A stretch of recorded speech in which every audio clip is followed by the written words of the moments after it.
Very good evening. तो start करते हैं हम लोग आज क्या, हिंदी। ठीक है, तो हिंदी जो है हम लोग जो अभी पढ़ने वाले हैं, ये आपको एडीओ के लिए या प्री के लिए या फिर कहो अगले मेंस के लिए, सबके लिए यही चीज कॉमन रहने वाली है। हिंदी में कुछ बातें हैं जो बदलती नहीं है, लेकिन इस वर्ष एक बदलाव आया है। क्या बदलाव आया है भाई? अभी वर्णमाला में कुल कितने वर्ण हो गए हैं? कितने हो गए हैं? 53। अब ये क्या है, क्यों है, इन सब बातों के बारे में हम लोग चर्चा करेंगे। ठीक है बात। आप में से कितने लोगों के पास हिंदी की बुक नहीं है? गलत प्रश्न, हाथ नीचे। कितने लोग पास है? हाँ ठीक, बाकी सभी इशू करवा लेना नई वाली बुक। ठीक है, जितने लोगों के पास है वो लोग अपनी बुक सुधार लेना, क्योंकि पहले जो बुक इशू हुई है वहां पर कितने हैं भाई? 52। अब उसको 53 करना है। तो जितने लोग नए बुक लेने वाले हो वो लोग जा करके भी लेना, और पुराने जिनके पास में है वो वहां से अपडेट करते चलना। ठीक है, तो चलिए आज हम लोग सबसे पहले तो समझना चालू करते हैं कि आखिर हमें ये हिंदी व्याकरण में क्या कुछ पढ़ना है। ठीक है, तो आरंभ करते हैं हम लोग हिंदी व्याकरण। और हिंदी व्याकरण के अंतर्गत हमें क्या क्या पढ़ना होता है। तो बेसिकली हिंदी 3 पार्ट में डिवाइडेड है। सबसे पहले हम लोग देखते हैं हमारे पास क्या है भाई? वर्ण विचार। क्या पढ़ना है हमें? वर्ण विचार। और वर्ण विचार के पश्चात हमें पढ़ना होता है यहां शब्द विचार। क्या पढ़ना है भाई हमें? शब्द विचार। और शब्द विचार के पश्चात हमें पढ़ना होता है वाक्य विचार। क्या पढ़ना होता है हमें भाई? वाक्य विचार। ये 3 भाग हैं हमारे हिंदी में। क्या क्या भाग है हमारे पास? वर्ण विचार, शब्द विचार और वाक्य विचार। यही जो है हमारे पास हिंदी का सिलेबस। मात्र इतनी ही बात है जो हमको पढ़नी है। हाँ, एक बात और, वाक्य विचार के पश्चात भी हमें अगर कुछ देखना है तो वो है थोड़ी सी साहित्यिक बात को हम लोग देखेंगे। साहित्यिक चीजों को थोड़ा बहुत हम लोग देखेंगे। क्या देख लेंगे भाई साहित्यिक भाग में?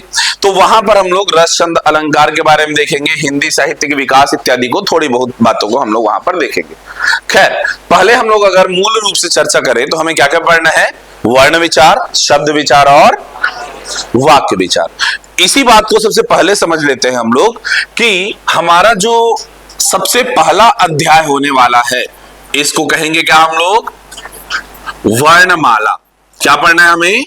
वर्णमाला। ये वर्णमाला क्या है? अगर मैं आपसे कहूं भाषा की सबसे छोटी इकाई क्या होती है, क्या कहेंगे हम लोग? भाषा की सबसे छोटी इकाई क्या है? क्या है? ध्वनि। भाषा की सबसे छोटी इकाई क्या होती है? ध्वनि। भाषा की सबसे छोटी लिखित इकाई क्या होती है? वह है वर्ण। चलिए फिर से एक बार मैं रिपीट करूं, क्या बोला मैंने? भाषा की सबसे छोटी इकाई क्या होती है भाई? ध्वनि। और भाषा की सबसे छोटी लिखित इकाई क्या होती है? वर्ण। दोनों में अंदर समझ में आ रहा है? अगर सबसे छोटी इकाई कहे तो हम लोग केवल क्या बोलेंगे? ध्वनि। और अगर लिखित रूप में कहे तब हम कहेंगे क्या? वर्ण। अच्छा, ये वर्ण और अक्षर क्या एक ही है कि अलग अलग बात है? वर्ण किसे कहते हैं, अक्षर किसे कहते हैं? अक्षरों के मेन से वर्ण। इधर तुम लोग कुछ और बोल रहे थे बेटा, बोलो। नहीं, हाँ भाई, चलो गणित तो फॉर्मूला याद नहीं था तो नहीं बनता था, हिंदी क्या बात है? हिंदी तो दनादन ना, कितना धुरंधर बैठे हुए हिंदी मीडियम वाले। चलो बताओ फिर, साक्षर किन्हें कहते हैं पता है? बोलो तो, साक्षर किन्हें कहते हैं?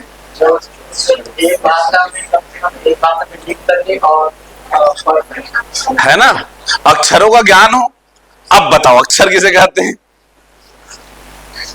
हाँ, समझ रहे हो ग्रेजुएटेड लोगों?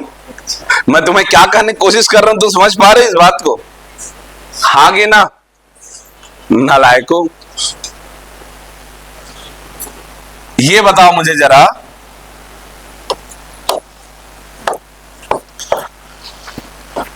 अगर मैं लिखता हूं क, ये एक वर्ण है कि अक्षर है?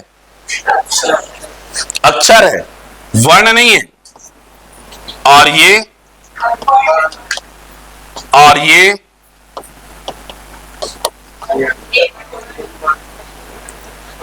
बताओ, इनमें से वर्ण कौन कौन है? 1 2 3, ये वर्ण है, अक्षर है। और ये वर्ण और अक्षर दोनों है। अब ठीक बात, ध्यान देंगे, वर्ण क्या है, अक्षर क्या है? वर्ण भाषा की लघुत्तम इकाई है, जिसका और खंड नहीं हो सकता, जिसका खंड नहीं हो सकता। तो यहां पर अगर हम ध्यान दें तो इसका खंड हो सकता है क्या? नहीं, इसलिए ये एक वर्ण है।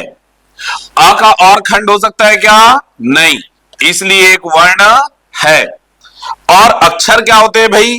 तो अक्षर के बारे में हम लोग जान लेते हैं कि अक्षर किन्हें कहते हैं हम लोग? जो श्वास के एक आघात में उच्चारित होंगे, श्वास के एक आघात में उच्चारित होने वाले वर्णों को अक्षर कहते हैं। तो ये बन गया अक्षर, और ये भी है अक्षर।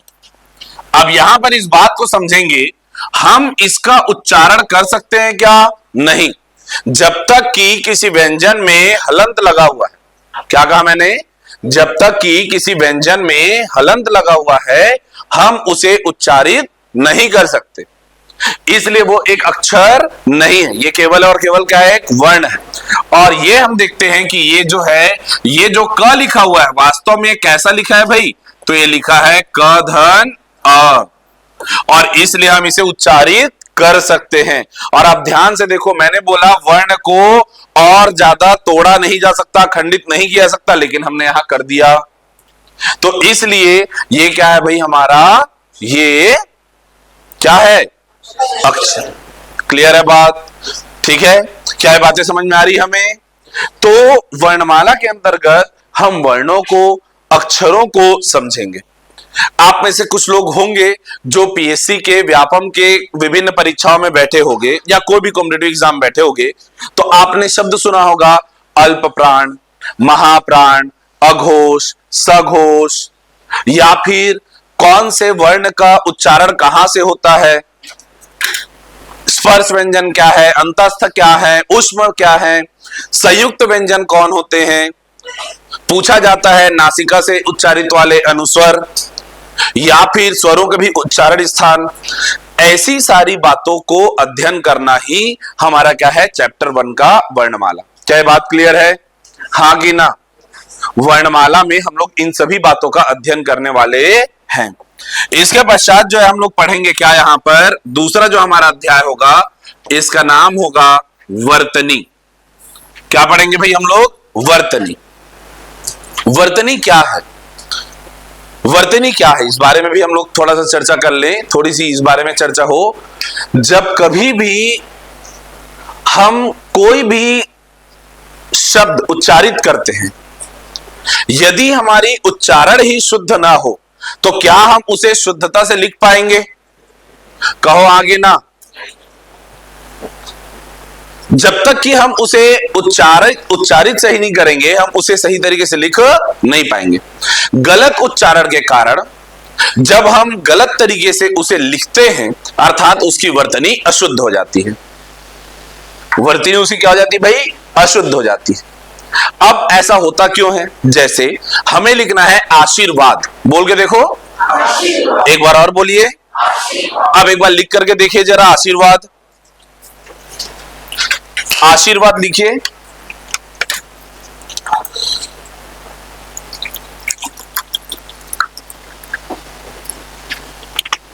लिख लिए सभी?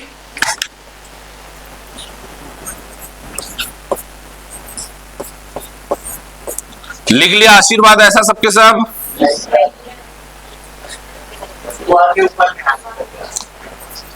ईमानदारी दिखाना भाई। कितने लोग ऐसा लिखे हो? हाँ, ईमानदारी दिखाए। कितने लोग ऐसा लिखे हो? ये देखो, भारी भरकम संख्या में। हम बोल रहे हैं लेकिन हम वैसा लिख नहीं, इसे ही कहते हैं क्या? वर्तनी अशुद्धि। आशीर्वाद, इस सब बारे में हम लोग वास्तव में वर्णमाला नामक अध्याय में चर्चा करेंगे। बहुत ध्यान से वर्णमाला को पढ़ना जरूरी है। ये मत समझ लेना क्या कि भाई एक बार हम लोग चालू किए वर्णमाला, हाँ सर वही वो अब सद आता है, क ख ग घ आता है, हाँ ये आता है वो आता है, फिर 4 दिन बाद चले आते हो अचानक सर ये वर्णमाला वगैरह तो ठीक है सर, संधि समझ नहीं आता, संधि क्लास में उठा फेंक दूंगा क्लास से बाहर। जब तक वर्णमाला ध्यान से नहीं पढ़, ऑनलाइन वाले भी ध्यान से सुन लीजिए आप लोग, बहुत ध्यान से। क्या? यदि आपकी वर्णमाला का बेस क्लियर नहीं है तो आप आगे चल के संधि नहीं समझ सकते, वो चीज समझ में नहीं आएंगी। वर्तनी शुद्धिकरण ये मैं अलग से आपको नहीं पढ़ा पाऊंगा। वास्तव में वर्णमाला पढ़ाते हुए, संधि पढ़ाते हुए, समास पढ़ाते हुए, उपसर्ग प्रत्यय पढ़ाते हुए, लिंग पढ़ाते हुए, वचन पढ़ाते हुए, ये जो चैप्टर है वर्तनी शुद्धिकरण ये आपका कंप्लीट होता रहेगा। ऐसा क्यों हुआ कि मैंने कहा आशीर्वाद और आपने लिख दिया आर्शीवाद? ये क्या लिखा है आपने पता है? आशीर्वाद, आर्शीवाद। अब ये आर्शीवाद आप गलती से क्यों लिख बैठे यही समझाऊंगा मैं, यही मेरी जिम्मेदारी। लेकिन इसके लिए ध्यान से पूरी क्लास को सुनना जरूरी है। जो भी क्लास अगर मिस हो जाता है तो उसको रिकॉर्डिंग देख करके आओ, लाइव देख करके आओ, वो बात बनेगी। ठीक है बात? तो ये जो है क्लास मिस किए, टॉपिक छूटा, आगे बर्बादी, ऐसे बहुत सारे शब्द है। वर्तनी में आपको अगर बताऊं मैं तो व्यापम का गोद लिया हुआ बच्चा है उज्जवल। क्या गोद लिया हुआ बच्चा? लिख के देखो जरा उज्जवल, एक बार लिख दिया उज्जवल।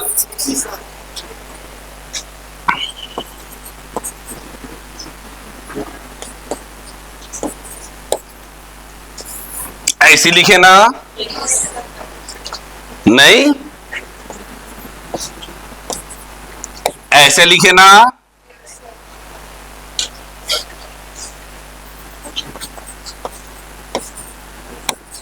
ऐसा लिख दिए क्या? कितने लोग तीसरे वाला लिखे? केवल 2 3। कितने लोग ऐसा वाला लिखे?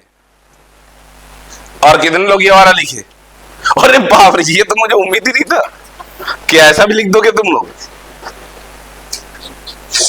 ये लिख दोगे ऐसा लगा था मुझे, लेकिन ये तो 5-6 लोग ही लिखे हो। ये पूरी क्लास ये लिख के बैठी है और आप लोग भाई अब लिख के कैसे दिखाओगे? हाँ अच्छा दिखा रहे हो कुछ लोग, 3rd वाला लिखे हैं, ठीक, गुड। अब ये क्या हो गया सर? ये कैसे 2 बार आधा जा कैसे आ रहा है? ये तो बड़े विचित्र बात हो गई ना। चलिए लिखे तो संन्यास।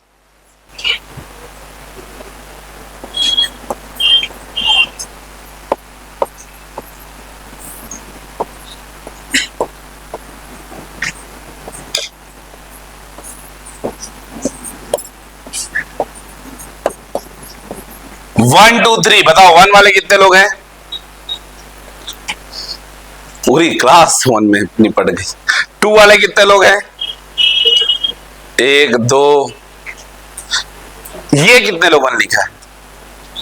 1 2 3 4 5। आप हंस रहे हो जी, आप सही में लिखे हो कि तुक्का लग गया? लिखे हो? तुक्का लग गया कि जानते हो? जानते हो? 3 3 3 इस बार आया, 3 3 3। अबे कौन सा वाला 3 था यार? ये आकांक्षा चंद्र प्रकाश पूजा, आप लोग मतलब ये संन्यास वाली बात कर रहे हो ना? हाँ सही बोल रहे हो अगर ये बात कर रहे हो तो, ठीक। अब ये कैसे हो गया सर? इसमें अंक की भी मात्रा और आधा न भी है। ये तो एकदम मतलब समझ से बाहर हो जा रहा है। ये समझ से बाहर इसीलिए हो रहा है क्योंकि हिंदी पढ़ते वक्त हमने कुछ बारीकियां छोड़ी थी। तो आज हम लोग कम से कम इतना तो समझ गए कि हमें बारीकियों को नहीं छोड़ना है। और ये वो शब्द हैं जो आपको लगातार एग्जाम में मिलेंगे। तो रटने से अच्छा है ना कि मुझसे कारण भी जान लेना कि समधन्यास क्या होता है, उत्ध्वन ज्वल क्या होता है और प्रोनाउंसिएशन कैसे रहेगा। र का रूप बड़ा विचित्र है, बहुत मजेदार है। र सबसे बेहतरीन वर्ण कौन सा है? र। कभी ट्रक के गोल पेंदी के नीचे डबल आता है, तो कभी आता है क्रम बन के, या कभी आता है कर्म बन के। क्रम और कर्म, इनमें डिफरेंस क्या है, कहां पर है, तो इस स्तर तक हम लोग जा करके पढ़ेंगे क्या, वर्णमाला। वर्णमाला में हम लोग सभी वर्णमाला को रट नहीं लेंगे, तो वर्णमाला पढ़ते हुए ही हमारी कौन सा चैप्टर कवर होना चालू हो जाएगा, वर्तनी। और आगे चल के संधि समास में भी क्या बात क्लियर है। वर्णमाला के बारे में एक चीज मुझे चर्चा करना था आपसे कि अभी पहले हुआ करते थे 52, अब 52 से कितने हो गए हैं भाई, बोलो जल्दी से, ये लो भाई 53 हो गए ना।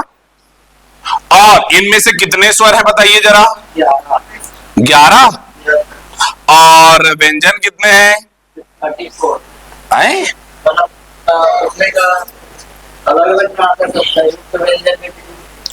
अगर कभी व्यंजन पूछे तो आप सीधे सीधे बताइएगा कितने होते हैं भाई, और अयोगवाह होते हैं 2। अयोगवाह कितने होते हैं भाई, 2। ठीक है, सबसे पहली बात हमने क्या देखा कि स्वर कितने होते हैं हमारे पास, 11।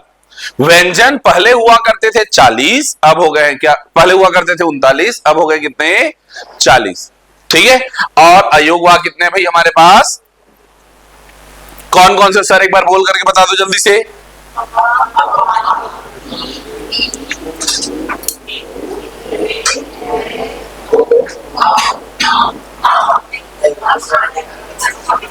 चलिए फिर से बोल के देखते हैं, एक बार और बोल के देखो।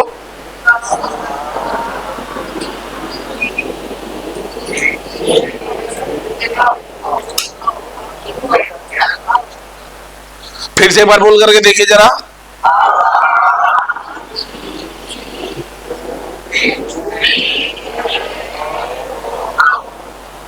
एक बार और बोल के देखो।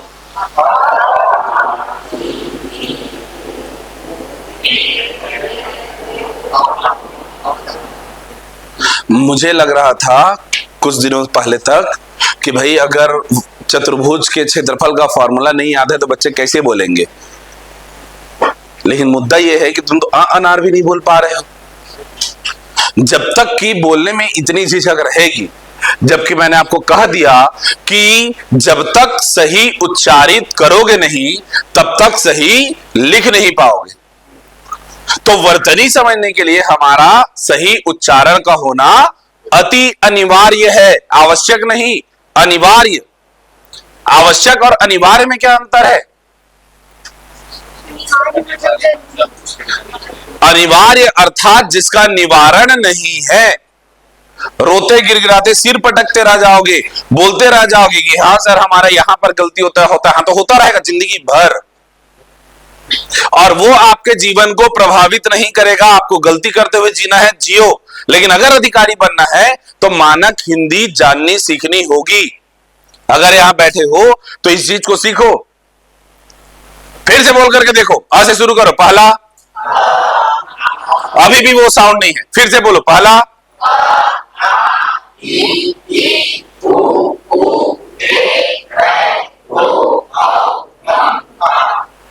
ये कहां से आ रहा है, जब मैं अयोग वहां अलग से बोल दिया हूं तो, और री कहां गया, फिर से बोल के देखिए,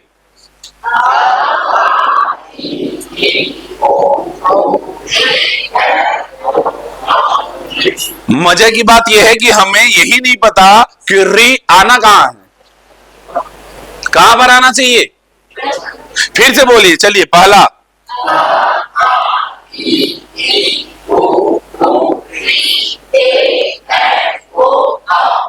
अब हुए 11, या तो फिर 12 बोलते थे बिना री के, या तो फिर री को भी ऐड करके 13 बोल रहे थे। कितना बोलना है हमें, 11। फिर से बोल के बताओ,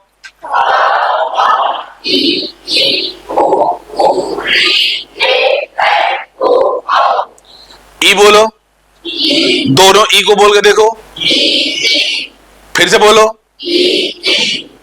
अभी क्यों जबरदस्ती जोर से ई कर रहे हो, आते हो ना बाद में फिर कैबिन में मेरे पास, सर वो बड़ी और छोटी ई की मात्रा में सर बस उसी में थोड़ा सा कंफ्यूजन होता है, फिर सर ऊ और ऊ के मात्रा में बताओ, बस सर इतना ही, वो थोड़ा नहीं है, वो जिंदगी तुम्हारी। और क्यों हो रहा है, क्योंकि उच्चारित नहीं कर रहे हो। फिर से उच्चारित करके देखो, बोलो एक बार फिर से,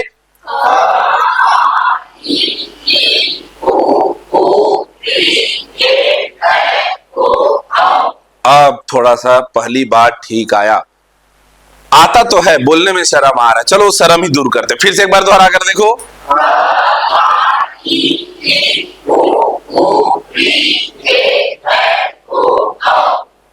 अब थोड़ा ठीक है।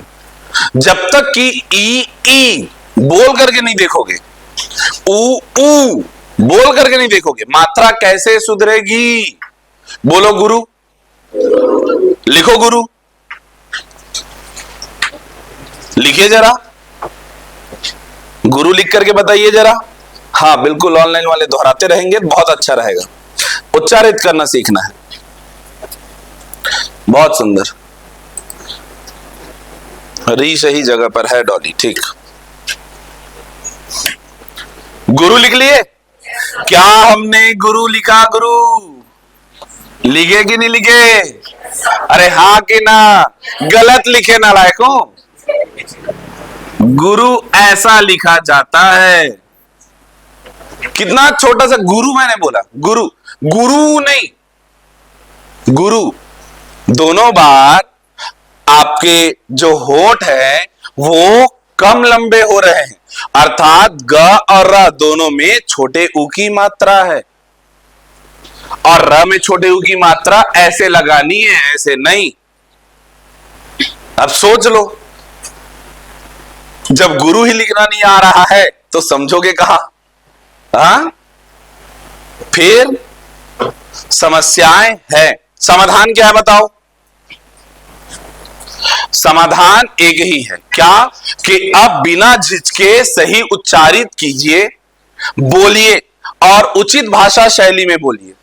आप अपने आसपास, अपने दोस्तों के बीच, मुझसे भी बात करते हुए, परिवार में बात करते हुए, यदि आप जिस भी भाषा का प्रयोग कर रहे हैं, भाषा का एक उद्देश्य होता है कि मेरी बात आपको समझ में आ जाए, आपकी बात मैं समझ जाऊं। कम्युनिकेशन मीन्स क्या? कि हम अपने आप को अभिव्यक्त कर सके, विचारों का आदान प्रदान हो, केवल इतनी ही है क्या भाषा। और ये सांकेतिक भी हो सकती है, ये मौखिक भी हो सकती है, लिखित भी हो सकती है। तो आपके दोस्तों के बीच जो आप बातचीत करते हैं वो साधारण भाषा हो सकती है, उसमें कोई बुराई नहीं है। परिवारजनों के बीच जो आप बातचीत करते हैं वो साधारण भाषा हो सकती है, उसमें कोई बुराई नहीं है, वो अच्छी बात है। भाषा का मतलब ये क्या? अपने आप को अभिव्यक्त करना, बस। लेकिन अगर आपको वास्तविक हिंदी सीखनी है, मानक हिंदी 10 में 10 पाने लायक, 30 में 30 पाने लायक या 100 में 100 पाने लायक सीखनी है, तो अभी से अब आपको मानक हिंदी की ओर रुझान बढ़ाना होगा और उसको आपको बोलचाल में लाना होगा। ये नहीं कि घर जाकर के हिंदी वाले गुरुजी बोले पिताजी, अरे ये करने नहीं बोल रहा हूं मैं, माताजी भोजन लाइए, लीजिए जल पीजिए। जल नहीं पिलाते ना, पिलाओ पानी। हाँ, ये अतिशयोक्ति की ओर बढ़ते कुछ लोग, मैं जानता हूं इस बात को ना। जल और पानी में अंतर है ना? जल में भी डुबकी लगाने जा रहे हैं लोग, दूसरों के छाती पे पैर रख के कूद रहे हैं। नहा लिए ना कुछ लोग, हाँ कि ना? किसी की छाती पे पैर रख के जा करके गंगा मैया में डुबकी लगा के निकल आओगे, तुम्हारे पाप धुल गए नालायक। तुम्हारे पैरों के नीचे कोई दब गया था, उसका ध्यान नहीं रहा, है ना? गजब गजब के लोग हैं। चलो देखो, तो आज से हमारा पहला टास्क क्या है? सही उच्चारित करना। मैथ्स की क्लास जैसे चलती थी वैसी क्लास हिंदी में नहीं चलनी चाहिए। क्या? कि मैं यहां से कुछ कहूं और आपके इनसे आवाज ना आए, आवाज आनी चाहिए। अगर वो गलत है तो उसे सुधारना मेरी जिम्मेदारी, लेकिन आवाज आनी चाहिए, तब जाकर के हमारी वर्णमाला और वर्तनी, ये जो चैप्टर है ये क्लियर हो पाएगा। इसी के साथ तीसरा चैप्टर होगा हमारा क्या, जिसे हम कहेंगे विराम चिन्ह। तीसरा चैप्टर क्या होने वाला है भाई हमारा? विराम चिन्ह। अरे इसमें आधा ना होगा कि आधा हा होगा? अरे यहां से भी कहानी चालू हो गई। आधा हा होगा कि आधा ना होगा बताओ? अगर इसमें आप आधा न भी लिखते हो तो भी वो गलत नहीं है, अब उसे एडॉप्ट कर लिया गया। इस संसार में कुछ बातें गलत होती हैं लेकिन एडॉप्ट कर ली जाती है, कुछ क्या सभी बातें लगभग। हाँ, वैसे ही जिस प्रकार समाज में कुछ बातों को एडॉप्ट कर लिया जाता है, एडॉप्ट कर लिया गया इस बात को भी कि आधा ह नहीं बल्कि आधा न लिखोगे फिर पूरा ह लिखोगे तो भी वो चल जाएगा। जितने लोग भी चिन्ह लिखे हो वो भी सही है, कोई दिक्कत की बात नहीं है। लेकिन लिख के बताओ मुझे ब्राह्मण, ब्राह्मण लिख के बताइए जरा, लिखे लिखे आप लोग भी लिखे भाई। ब्राह्मण लिख लिए?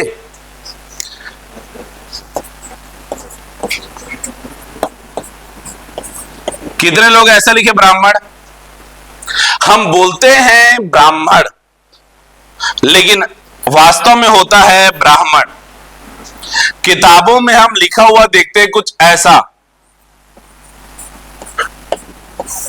ऐसा ही लिखा रहता है ना, और इसलिए हम इस भ्रम में जीते हैं कि यहां भैया क्या आधा है, म आधा और ह पूरा। गलत बात। यहां क्या आधा है, ह, और पूरा क्या है। अगर कभी आपको लिखना है ब्रह्मा, ब्रह्मा नहीं, क्या होता है ब्रह्मा। क्या होता है भाई? अगर मैं लिखा हूं यहां पर, बोलो द्वारा, बोलो मुझे बताओ द्वारा में द आधा है कि वह आधा है? यही तो दिक्कत है। द आधा है वह पूरा है, ये लिखा है द्वारा। समझ में आई बात? फिर ये ऐसा दिखता क्यों है, यही मैं बताऊंगा भविष्य में आपको। समझे राज की बात? और यही वो बात है जिससे हमारा आशीर्वाद और आशीर्वाद गलत होता है। ठीक है, चलिए तो तीसरा अध्याय क्या होने वाला है हमारा, मैंने कहा विराम चिन्ह। इन सब पर डिस्कशन होगा, ये सारी बातों पर एक एक करके पूरा धागा खोलेंगे इसका, एक एक वर्ण को लिखना सीखेंगे।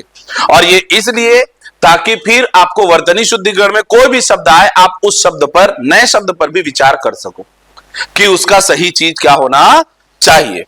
ठीक है, हाँ पूजा ऐसे ब्राह्मण लिख के दे दोगे ये तो फिर सही होगा ना, इसको कैसे जज करूं मैं, है ना। ये लिख करके मत चेक कराना मुझे, ये लिखो या फिर आप गलत लिखे होगे क्या, ये गलत है ये सही है। ठीक है, और कोई तिवारी शर्मा जैसे लोग थोड़ी ना ऐसा लिखे थे, बताओ तो कौन कौन है ब्राह्मण वाले, ब्राह्मण सरने वाले कौन कौन बैठे इधर? एक भी ब्राह्मण नहीं क्लास में, एक जन। सूरज क्या लिखा था?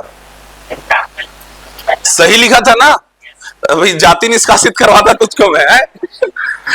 तो देखिए गलतियां हमसे होती है, होती रही है, मुद्दा यह है कि अब हमें इस बारे में सीखना है।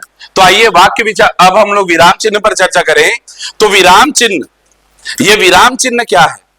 विराम चिन्हों की संख्या श्री कामता प्रसाद द्विवेदी जी के अनुसार है टोटल 20। हिंदी में कितने विराम चिन्ह हैं? अरे सर हम तो अल्प विराम और पूर्ण विराम बस जानते थे, ये 20 कहां से पैदा हो गए?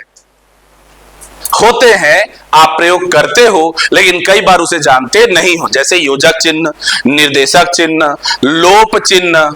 लोप चिन्ह कई बार हम लोग क्या है भाई, लघु चिन्ह का प्रयोग कर रहे होते हैं, अर्ध विराम, विराम, पूर्ण विराम, अल्प विराम। कई बार हम लोग प्रयोग करते हैं हंस पद। ऐसे सभी चिन्हों के बारे में मैं आपको बताऊंगा। आपको चिन्हों को पहचानना है, किस चिन्ह को क्या कहते हैं, और उसके पश्चात आपको उन चिन्हों के उचित प्रयोग को भी सीखना है। टोटल चिन्ह कितने होते हैं हमारे पास? लेकिन आजकल 21 का प्रयोग कर रहे हैं। आपको एग्जाम में पूछेगा कि कामता प्रसाद द्विवेदी जी के अनुसार कितने विराम चिन्ह हैं, आप बताओगे टोटल 20 है, लेकिन अभी प्रयोग कितना करते हैं हम लोग? 21। कुछ अंग्रेजी से भी हमने लिया है। ठीक है, कई बार हम लोग क्या करते हैं भाई, थोड़ा सा लघुता के लिए भी प्रयोग करते हैं। जैसे अगर मैं लिख दिया यहां पर, बताओ क्या मतलब है इसका? क्या? डॉक्टर, डॉगी थोड़ी बोल दो, डॉक्टर ही बोलोगे ना। इस बिंदु का इतना तो अर्थ समझ में आएगा ना। अरे हाँ गे ना, तो ये भी तो एक चिन्ह हुआ भाई, खाली पूर्ण विराम अल्प विराम थोड़ी नहीं जानते हो जी। ये क्या होता है बताओ जल्दी से, ये क्या होता है? ये क्या होता है? ओए ये क्या होता है फिर? ये पूर्ण विराम है यार, ये क्या है? ये क्या होता है फिर? निर्देशक। ये क्या होता है? डैश। वाओ। हाँ हाँ मयंक, 21 ठीक बोल रहे हो आप, परंतु कामता प्रसाद जी के अनुसार जब पूछेगा तो सदैव क्या बोलोगे? 20। याद रखिएगा, विराम चिन्ह हम कितने प्रयोग करते हैं? 21, लेकिन कामता प्रसाद जी के अनुसार स्पेशली बोले तो कितना बताओगे? 20। ठीक है। हाँ भाई, तो ये जो है ऐसे विराम चिन्हों का अवतरण चिन्ह, जैसे आप लिखोगे प्रेमचंद जी की रचना, पूस की रात, गोदान, जब भी आप ऐसे लिखते हो आप थोड़ा ऊपर में इन्वर्टेड कॉमा लगाते हो ना, अवतरण चिन्ह बोलते हैं उसको। क्या बोलते हैं? अवतरण चिन्ह कहते हैं। कभी किसी ने कोई विशेष वाक्य कहा, उस वाक्य को बताने के लिए हम क्या करते हैं? उसमें दोहरा अवतरण चिन्ह, उद्धरण चिन्ह लगा देते हैं। क्या लगाते हैं भाई? उद्धरण चिन्ह वहां पर प्रयोग कर रहे होते हैं हम लोग। हाँ कि ना?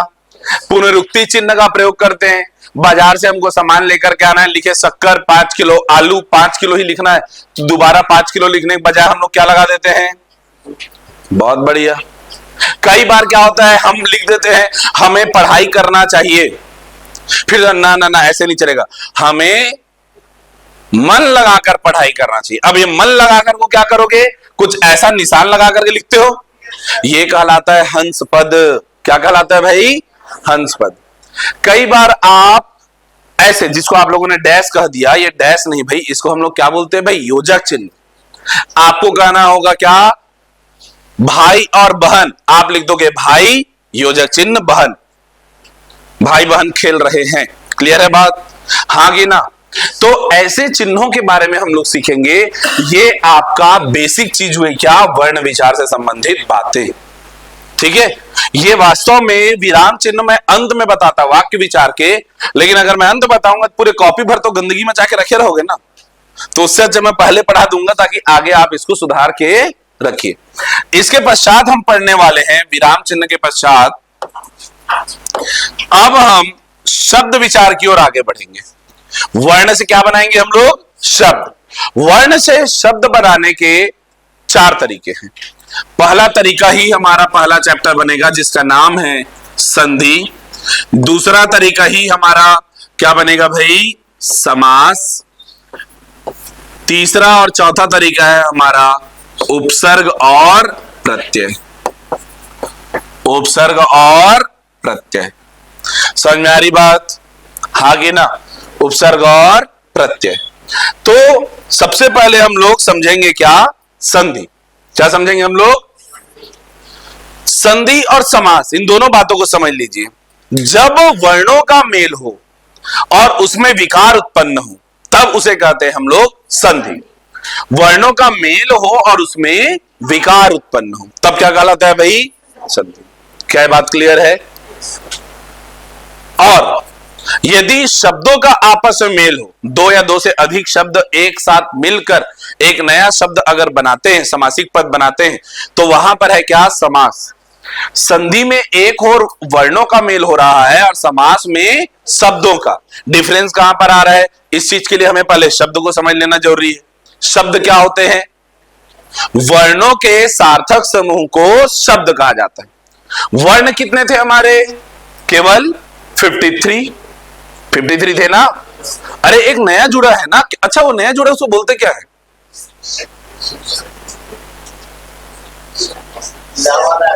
ल। आप ल बोलो, क्योंकि हमारे छत्तीसगढ़ी बोली में उस ल को ऐसा प्रोनाउंसिएट ही नहीं किया जाता जैसा मराठी और राजस्थानी में करना है। जैसे कुलकर्णी लिखनी, कुलकर्णी, अभी तक उस ल का प्रयोग नहीं था, इसलिए वो मजबूरी में कुलकर्णी में ल लिखते थे, लेकिन कुलकर्णी में वास्तव में जो अभी नया वाला वर्ण है वो लिखा जाएगा। समझ में आ रही बात? ये भाषा बोली में हिंदी भाषा के अंतर्गत कई सारे बोलियों का क्या है भाई? सम्मिश्रण है। जैसे अगर मुझे कहना है कि पानी, बोलो एक बार आप लोग, पानी बोलो एक बार, फिर से बोलो अपना, फिर से बोलो, बोलो मेरा। लेकिन इसी को अगर हम लोग थोड़े से अलग बोली में जाते हैं, हम पहुंच जाते हैं राजस्थानी में, हरियाणवी में, तो बोलेगा क्या? मारा। मेरा ना बोल के क्या बोला वो? मारा। अब मारा बोलने के लिए वो क्या कर रहा है? आधा म ह और र ऐसा प्रयोग हो रहा है ना, हाँ कि ना? हमने बोला अपना, बोलो बोलो पानी, लेकिन वो भाई साहब क्या बोल के चल गए? अपने क्या? अपने बस पानी निकालना है। बोले थे नहीं बोले थे? अपने क्या? अपने बस पानी निकालना। ये कहां से आ रहा है भाई साहब? ये कहां से आ रहा है? पंजाबी गाने बन रहे, बंजारानी रानी, वो रानी नहीं बोल पा रहा है वो। और छत्तीसगढ़ी मत चले जाना उसकी सेंस में, वो कुछ और हो जाता है। ना ना ना ना, गलत बात। ठीक है, पंजाबी में आते हैं। तो वहां पर ना को अणा कह दिया गया ना, और अणा लिखने का था, इसलिए हमने उसको सिंबल था हमने प्रयोग कर लिया। वैसे ही हमारे छत्तीसगढ़ी में हम लोग कोई चीज ना ज्यादा नहीं होता, होता है अब्बड़। अब बोलो अगर अड़ा हमारे में होता ही नहीं तो कैसे लिखते? मूल हिंदी में अड़ा अढ़ा नहीं था, अड़ा अढ़ा बाद में लाया गया है देशज शब्दों में, और वैसे ही देशज में नया जोड़ा गया विशिष्ट वर्ण ल। क्या जोड़ा गया भाई? ल, जिसका प्रयोग चूंकि हम मध्य प्रदेश छत्तीसगढ़ के लोग नहीं करते हैं, इसलिए हम अपनी लेखन शैली भी उसका अभी प्रयोग नहीं करने वाले, लेकिन इसका प्रयोग मराठी में, राजस्थानी इत्यादि जगहों में, राजस्थानी वगैरह वाले हिंदी वाले करेंगे। क्लियर है बात? बोलो हाँ कि ना? हम छत्तीसगढ़िया लोग तीन सा नहीं जानते, हम लोग एक ही सा जानते। बोलो कौन सा? तीनों सा बोल के बताओ, चलो जल्दी से। ये देखो यही तो हाल है, फिर से बोल के बताओ। आओ अभिषेक, अबे अभिषेक नहीं, अभिषेक। पंचायत देखे हो? ये क्या अभिषेक अभिषेक करता रहता है? समझे कि नहीं समझे भाई? हाँ कि ना? हाँ, तो जैसे हम छत्तीसगढ़ी में तीनों स का प्रयोग नहीं करते और उसके बजाय में एक ही से काम चल जाता है, उसी प्रकार से समझो कि अलग अलग बोलियों के प्रभाव में उस ल का प्रयोग करना है, इसमें कोई दिक्कत नहीं है। हाँ, तो वर्णों के अनुसार ही संधि होते हैं हमारे। कितने प्रकार के भाई? तीन। कितने प्रकार के हो जाएंगे? तीन। स्वर संधि, व्यंजन संधि और विसर्ग संधि। क्योंकि वहां पर भी क्या थे? स्वर, व्यंजन और अयोगवाह। अयोगवाह में दो बातें आती हैं। एक क्या कहलाता है हमारा भाई? अंग, अर्थात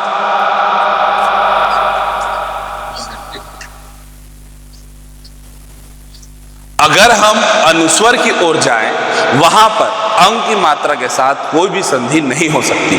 कारण संधि पढ़ाते हुए मैं बताऊंगा आपको, लेकिन हाँ विसर्ग के साथ संधि होती है, और इसीलिए हम पढ़ते हैं स्वर संधि, व्यंजन संधि और विसर्ग संधि। ठीक है बात? ये चीज होती। अनुस्वर की संधि नहीं होती, अनुस्वर की कभी भी संधि नहीं होती, कारण मैं बताऊंगा। फिर हम बात करें यदि स्वर संधि की, तो यहां पर फिर से भेद हमको दिखते हैं। गुण संधि, यड़ संधि, अयादि संधि, वृद्धि संधि, ये सब चीज हम लोग देखेंगे, सीक्वेंस से पढ़ेंगे। खैर, समास की अगर हम बात करें तो समास में मैंने कहा बहुत सारे शब्दों का क्या होता है भाई? समीकरण होता है। 10 हैं आनन जिसके, वीणा है पानी में अर्थात हाथ में जिनके, वीणा पानी क्या बोलते हैं हम लोग, है ना? यदि मैं कहूं कमल के समान नयन है जिनका, माता और पिता, माता पिता। सामर्थ्य के अनुसार, यथा सामर्थ्य। समझ में आ रही बात? तो इस तरीके से हम क्या करते हैं भाई? तीन राहों वाला, तिराह, ऐसे बहुत सारे शब्दों को एकीकृत करके हम लोग क्या बना देते भाई? समास। तो संधि समास। उपसर्ग प्रत्यय भी, कि भाई उपसर्ग कितने होते हैं, प्रत्यय कितने होते हैं, इस पर भी बात आती है। कुछ ऐसे प्रश्न आते हैं जिनमें से हमको उपसर्ग चुनना होता है, कुछ ऐसे प्रश्न आते हैं जहां से हमको प्रत्यय चुनना होता है। जैसे अगर मैं कहूं अनुकरणीय, यहां पर उपसर्ग क्या है? अनु, और प्रत्यय क्या है? ईय। क्या है प्रत्यय? ईय। अच्छा, प्रत्ययों की मदद से हम लोग लिंग परिवर्तित भी करते हैं, जैसे शेर, सुत।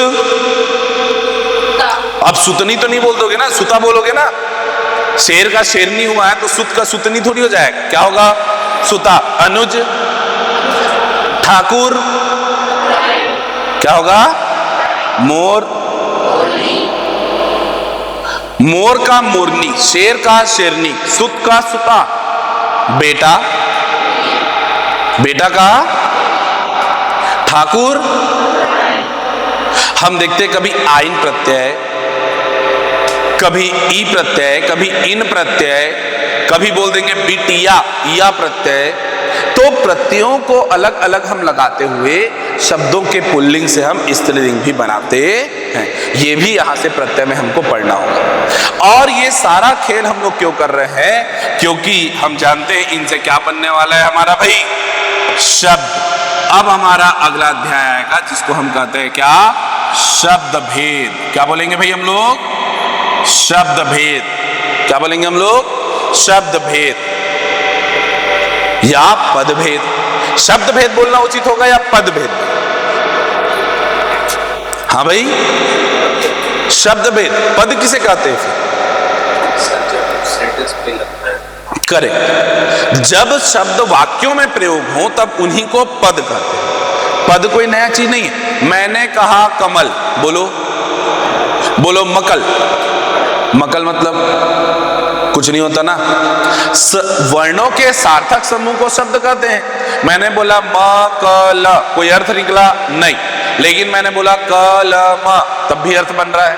कमल, तब भी अर्थ बन रहा है। कलम कमल का अर्थ बना, मकल का अर्थ बना क्या? नहीं।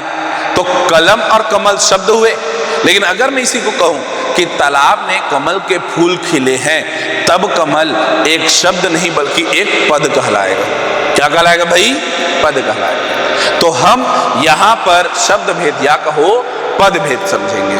हम यहां पर क्या कुछ पढ़ने वाले हैं यहां से। अब देखिए, ध्यान से समझिएगा।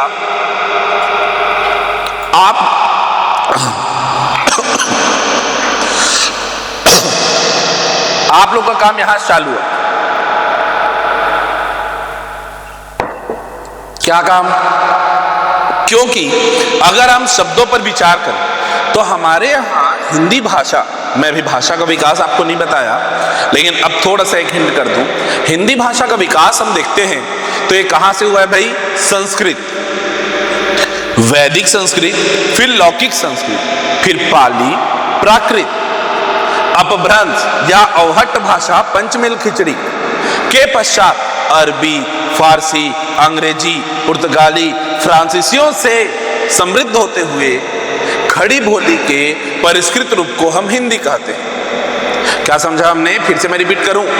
वैदिक संस्कृत, लौकिक संस्कृत, पाली, प्राकृत, अपभ्रंशित भाषाओं के पश्चात अरबी, फारसी, अंग्रेजी, फ्रांसीसी, पुर्तगाली जैसे भाषाओं से समृद्ध होते हुए खड़ी बोली के परिष्कृत रूप को हम हिंदी कहेंगे। अर्थात इसमें संस्कृत के कुछ शब्द होंगे जो एज इट इज लिए जाएंगे, जिनको हम कहते हैं तत्सम। एज इट इज ले लेना। क्या? तत् अर्थात जैसा है, सम अर्थात वैसा ही। तत्सम। जैसे नेत्र, क्या? नेत्र। पुत्र, क्या बोला हमने? पुत्र। कभी कभी हम प्रयोग कर देते हैं कर्ण, नासिका। समय रहते हम कभी कभी ऐसे शब्दों का प्रयोग करते हैं, सूर्य कह देते हैं हम, चंद्र कह देते हैं हम। ये सब क्या है भाई? संस्कृत के, अर्थात इनको कहेंगे हम लोग क्या? तत्सम। अगर हम संस्कृत के शब्दों को रूप परिवर्तित करके प्रयोग करेंगे तो उन्हें कहते हैं तद्भव। क्या कहते हैं भाई? बोलो एक बार। तद्भव। तत्सम अर्थात संस्कृत से सीधा लिया हुआ, और रूप परिवर्तित करके बोलेंगे तो क्या बोलेंगे हम लोग? तो यहां पर एक बात आती है तत्सम, और फिर बात आती है क्या? तद्भव। तद्भव के अंतर्गत हम लोग क्या लेते हैं भाई? पहले जैसा था उससे अब रूप बदला हुआ। जैसे हमने अक्षी से बना लिया क्या? आंख। पुत्र का बना लिया क्या हमने? बेटा। सूर्य का बना लिया हमने? सूरज। करपट से बना लिया हमने? कपड़ा। खरजूर से बना लिया हमने दो चीज, खुजली भी और खजूर भी। ऐसे जो है अलग अलग चीजें हम लोग प्रयोग करते हैं। घोटक से बन गया घोड़ा। तो कई सारी चीजें हैं हमारे पास में जो हम लोग संस्कृत से बदल करके प्रयोग करें, उन्हें कहते हैं हम क्या? तद्भव। याद रखें, तत्सम तद्भव के अलावा भी हम यहाँ पर पढ़ते हैं देशज और आगत। देशज और आगत पढ़ते हैं हम। आगत को ही विदेशज भी कह दिया जाता है। कुछ दूसरी भाषा से लिए हुए, दूसरी अर्थात यही तो है अरबी, फारसी, पुर्तगाली या अंग्रेजी या फ्रांसीसी या बांग्ला या मराठी। जैसे कौड़ी, कौड़ी किस भाषा का शब्द है? विदेशज मतलब भारत से बाहर ही मत सोचते रहना, मराठी है ये। उपन्यास बंगाली है। उपन्यास कैसा शब्द है भाई? बंगाली।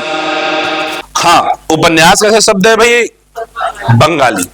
उपन्यास ऐसा शब्द है बंगाली। क्लियर है बात? हाँ भाई। तो फिर से हम आते हैं, क्या बोला हमने? देशज और विदेशज, आगत। तो विदेशज के अंतर्गत हमको, जैसे आपके पास शब्द है आल्पिन, पुर्तगाली। कमीज, पुर्तगाली। आपको ऐसे शब्द दिए जाएंगे, उन शब्दों को आपको पहचानना होगा कि ये मराठी है, बांग्ला है, खास करके पुर्तगाली में आल्पिन वगैरह बार बार आता है, या अरबी है या फारसी है। ऐसी चीजें यहां से पूछी जाती है, या फिर हमसे देशज शब्द पूछे जाते हैं। क्लियर है बात? और ये भाई आपको याद करना होगा, तत्सम तद्भव याद करना होगा और विदेशज शब्द याद करना होगा। ठीक है? और इसके लिए पूरी छूट आपके ऊपर है। यदि आप लोग क्लास में चर्चा करने में इंटरेस्टेड रहे तो मैं क्लास में पूछूंगा, आप बताओगे, छोटा छोटा सा सेशन चलेगा और फिर याद करते हुए हम लोग आगे बढ़ेंगे। यदि आप लोग को लगे सर हम अपने हिसाब से कर सकते हैं, मैं बिल्कुल आपको डिस्टर्ब नहीं करूंगा, मैं धीरे से आगे बढ़ता चला जाऊंगा। इसको आप लोग घर में करते चलेंगे, मैं खाली टेस्ट लूंगा। बताओ, पूछता चलूं कि घर में आराम से पढ़ते चले आओगे? ये बोलते बहुत सारे लोग हो, पूछ लो, लेकिन जब मैं वास्तव में अपने तरीके से पूछना चालू करता हूं फिर हाँ चलो, लेकिन बोल रहे हो तो पूछूंगा फिर। ठीक है बात? दूसरी चीज यहां पर हम लोग को देखना है कि ये जो है, जो शब्द है हमारे, ये एक और तरीके से विभाजित किए जाते हैं। रूढ़ शब्द, यौगिक शब्द और आता है योग रूढ़। क्या क्या बोला हमने भाई? एक बार और बोल के देखिएगा जरा। रूढ़, यौगिक और योग रूढ़। ये पीएससी 2000 मेरे ख्याल से 22 या 23 में नहीं जी, 22 में ही शायद पूछा था। कुछ 3 शब्द दिए थे, योग यौगिक शब्द है कि रूढ़ शब्द है या योग रूढ़ शब्द है। जैसे मैंने बोला चावल, चावल भाई एक रूढ़ शब्द है, लेकिन मैंने बोला अगर विद्यालय, विद्या धन आलय, यौगिक शब्द हुआ। मैं अगर कहता हूं पंकज, पंकज कैसा शब्द है बताओ? पंकज है पंक धन ज, पंग अर्थात कीचड़, में जन्म। लेकिन पंकज रूढ़ किसके लिए हो गया है? कमल के लिए। तो पंकज एक योग रूढ़ शब्द है। समझ में आ रही बातें? अगर कोई यौगिक शब्द है परंतु वो यौगिक शब्द किसी एक चीज के लिए, कीचड़ में तो कीड़े मकोड़े भी जन्म लेते हैं, तो उसको पंकज नहीं बोल देंगे। पंकज किसको बोलेंगे? कमल को। इसलिए पंकज शब्द क्या हो चुका है? योग रूढ़ हो चुका है, और इसे कहते हैं हम लोग क्या? योग रूढ़। वो यौगिक शब्द होता है परंतु किसी एक अर्थ के लिए रूढ़ हो चुका है, इसलिए क्या बोलेंगे उसको हम लोग? योग रूढ़। तो ऐसे शब्दों को हम क्लासिफाई करेंगे, रूढ़, यौगिक और योग रूढ़। इसके अलावा यहां पर ही हम पढ़ेंगे पर्यायवाची। क्या पढ़ेंगे भाई हम लोग? पर्यायवाची। हम पढ़ेंगे यहां पर अनेकार्थक, अनेकार्थक। हम पढ़ेंगे यहां पर स्थानापन्न। ठीक है? पढ़ेंगे यहां पर विलोम शब्द। पढ़ेंगे यहां पर शब्दों के अन्य रूपों के बारे में भी, जिसमें हम लोग उसके अर्थ संबंधी भेदों को समझेंगे। क्या क्या पढ़ेंगे हम लोग? बोला मैंने पर्यायवाची और अनेकार्थक। क्या होता है पर्यायवाची, क्या होता है अनेकार्थक? बताओ जरा जल्दी से।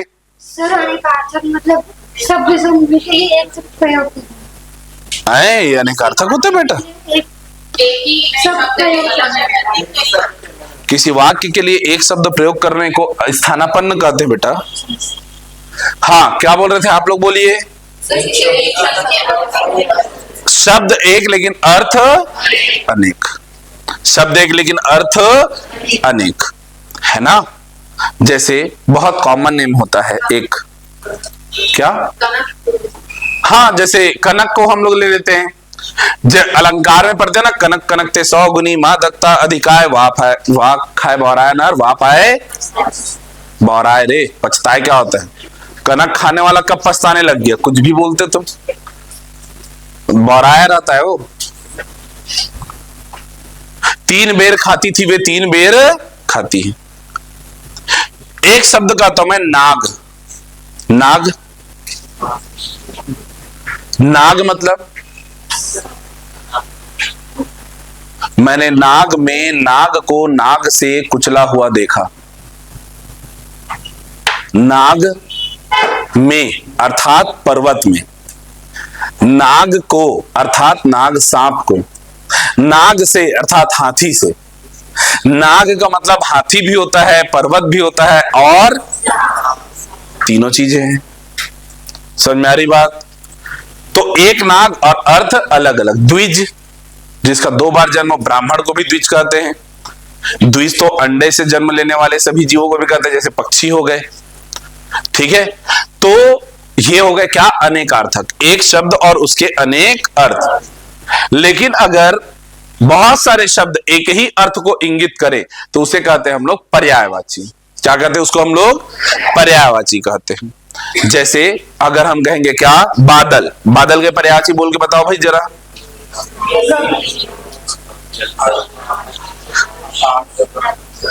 फिर से बोलो बोलो। नभ, बादल को। चलो पानी के पर्यायवाची बताओ। पानी के पर्यायवाची में क्या लगाना चाहिए हमें? पानी के पर्यायवाची में यदि आप लगा दो ज तो बनता जाएगा वो कमल। नीरज नहीं, हाँ भी बोल दे रहे हो। हाँ, नीरज, वारिज, जलज होता है ना, क्या है भी इसका मतलब? कमल। यदि मैं पानी के पर्यायवाची में लगा दूंगा धी तो क्या बन जाएगा बताओ? जलधि, समुद्र। यदि मैं लगा दूं द, वारिद, जलद, तब क्या बन जाएगा वो? बादल। ऐसे बहुत सारी बातें हैं जो हम लोग डिस्कस करेंगे कहां पर भाई? पर्यायवाची में। लेकिन मोस्टली आपको ये याद करना है, हम बोलेंगे स्थानापन्न अर्थात अनेक शब्दों के एक शब्द। क्या बोलेंगे भाई हम लोग? अनेक शब्दों के एक शब्द का अध्ययन यहां पर करेंगे। काम से जी चुराने वाला, बोलो जोर से। ये शब्द तो जोर से बोलना ही चाहिए ना तुम लोगों को कम से कम। किसी के द्वारा किए गए उपकार के प्रति क्या होते हैं? कोई या तो कृतज्ञ हो गया तो कृतज्ञ। कृतज्ञ कौन होते हैं? जो उपकार माने, और जो उपकार ना माने क्या बोलेंगे? ईश्वर पर विश्वास रखने वाला, पसीने से जन्मा, स्वेदज, ज्यादा बोलने वाला, ज्यादा खर्च करने वाला, कम खर्च करने वाला, कंजूस मत बोल देना बे गधों। मित व्ययी कहेंगे। क्या कहेंगे भाई? तो देखिए विलोम शब्द की ओर आते हैं हम लोग। विलोम क्या होता है? देखो कई बार हमें विलोम लगता है कि इसका विलोम ऐसा होगा, परंतु विलोम शब्द बहुत सोच समझ करके हमको चर्चा करनी है, ठीक है। दिन का शाम मत बता देना। दिन का क्या होगा? सुबह का क्या होगा? ठीक है। मैंने यहां पर लिखा है शब्द अर्थ। वास्तव में बहुत सारे हमारे पास ऐसे शब्द हैं जिनका हम कई बार गलती से और कई बार जानबूझ के गलत प्रयोग कर रहे होते हैं। कैसे गलती से और कैसे जानबूझ के गलत प्रयोग कर रहे होते हैं, चलो समझते हैं इस बात को। जैसे अगर आपको किसी को, आप अधिकारी हैं और आपको नेताजी को भाषण देने के लिए बुलाना है मंच पर, आप उन्हें आमंत्रित करोगे कि निमंत्रित करोगे? निमंत्रित करेंगे। एक स्वर में बता दो यार, क्या करोगे? निमंत्रण और आमंत्रण में क्या अंतर है भाई? निमंत्रण मतलब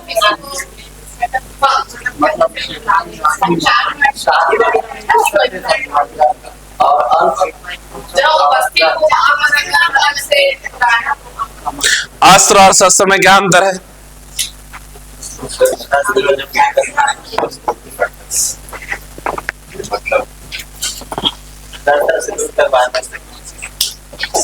अर्पण और तर्पण में क्या अंतर है?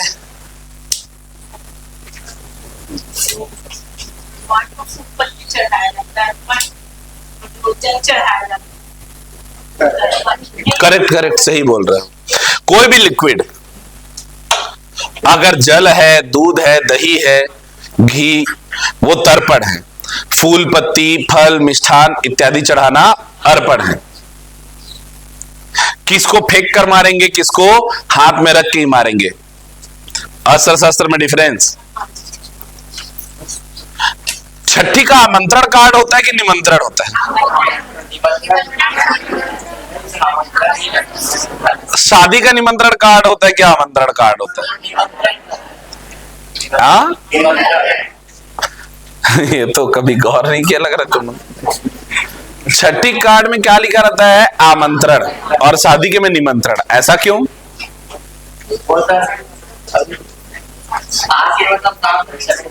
हाँ, छठी में जो आपको गुड आमंत्रण रहता है, छठी में, ठीक, वहां पर आमंत्रण कार्ड दिया गया, वो आपको स्पेशली बता रहे हैं कि भाई सुबह 10 बजे से आपके आगमन तक, लेकिन यहां से प्रस्थान करना भी जरूरी है।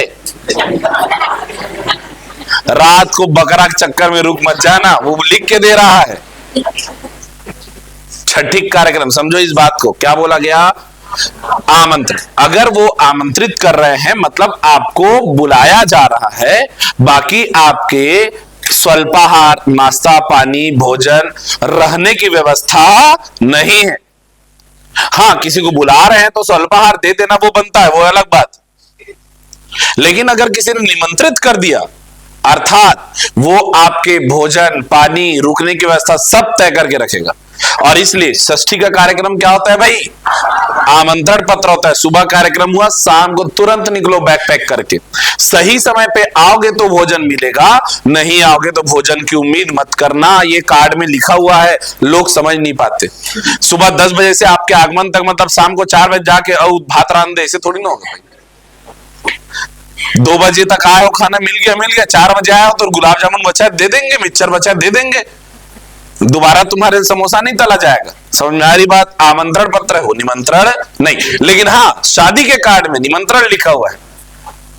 बहनों को बुलाना होता है ना, चुल माटी से लेकर के देवतल्ला भी घुमवाना है अगले दिन, फिर हल्दी भी खिलवाना है, से लेकर के बारात प्रस्थान, फिर स्वागत करवाना है, सारी चीजें होनी है। 3-4 दिन का प्रोसेस है, तो 3-4 दिन तक उनका क्या है भाई? उनके भोजन पानी की व्यवस्था, रुकने की व्यवस्था करना। इसलिए क्या बोला गया? निमंत्रण। समझे बात को? अहंकार और दंभ, स्तुति, पूजा, भक्ति, अर्चना, आरती, पूजा करना, आरती करना, अर्चना करना, प्रेम, स्नेह, वात्सल्य, शब्द वैसे ही लग रहे होते हैं, लेकिन इनमें अर्थ होता है अंतर बहुत ज्यादा। कई बार अलग अलग टाइप के शब्दों को, क्योंकि उच्चारण लगभग सेम होता है, इसलिए हम लोग कई बार गलत लिख जाते हैं। बारिश और बारिश क्या एक ही है? अनल अनिल, बोलो। कुल कूल, अलग अलग है ना, मात्रा बदला, बात बदल गई। अली आली, अलग अलग है ना। कोई सखी है तो कोई भंवरा है, हाँ कि ना। तो ऐसे सभी बातों को हम लोग उस शब्द अर्थ के अंतर्गत हम लोग समझेंगे। क्लियर है बात? बोलो हाँ कि ना। तो ये सारी चीजें आप समझेंगे कि शब्द भेद में ये सारा चीज पढ़ना है, और ये तीनों के तीनों पार्ट आप याद रखना। यहां पर आपका ही पूरा का पूरा क्या रहेगा भाई? कार्य रहेगा। इसके पश्चात इसका चौथा भाग आता है जिसे हम कहते हैं क्या, प्रयोग के आधार पर शब्द भेद, जो है विकारी एवं अविकारी। और विकारी अविकारी को समझने के लिए वास्तव में हमें कुछ अन्य बातों को जानना जरूरी होगा, जो है लिंग, वचन और कारक। लिंग, वचन और कारक क्या होता है भाई? लिंग, वचन और कारक। संस्कृत जितने लोग पढ़े हो तो आप लोग तीन प्रकार के पढ़े होगे लिंग, स्त्रीलिंग, पुल्लिंग और उभयलिंग। पढ़े हो कि नहीं पढ़े हो? स्त्रीलिंग, पुल्लिंग और उभयलिंग। हिंदी में दो ही है, स्त्रीलिंग और पुल्लिंग। स्त्रीलिंग और पुल्लिंग दो ही लिंग होंगे। इंग्लिश में भी दो ही होते हैं। वचन भी केवल एक वचन और बहुवचन। एक वचन और बहुवचन, द्विवचन यहां पर नहीं होता। लिंग पहचानना कितने लोग को आता है बताओ जरा? कोई तो हाथ ऊपर कर दो। थोड़ा थोड़ा। गाल, हाँ बोलो। अब दो ही तो बोलना है, या तो स्त्रीलिंग या पुल्लिंग बोलोगे। गाल, आंख, कलाई, झुमका, पैर, भुजा, पीठ, मूछ, गर्भ, ट्रेन, दही, दही, पानी, जीवन, मृत्यु, दिन, दिन, रात। कितने लोग हिंदी मीडियम वाले हैं?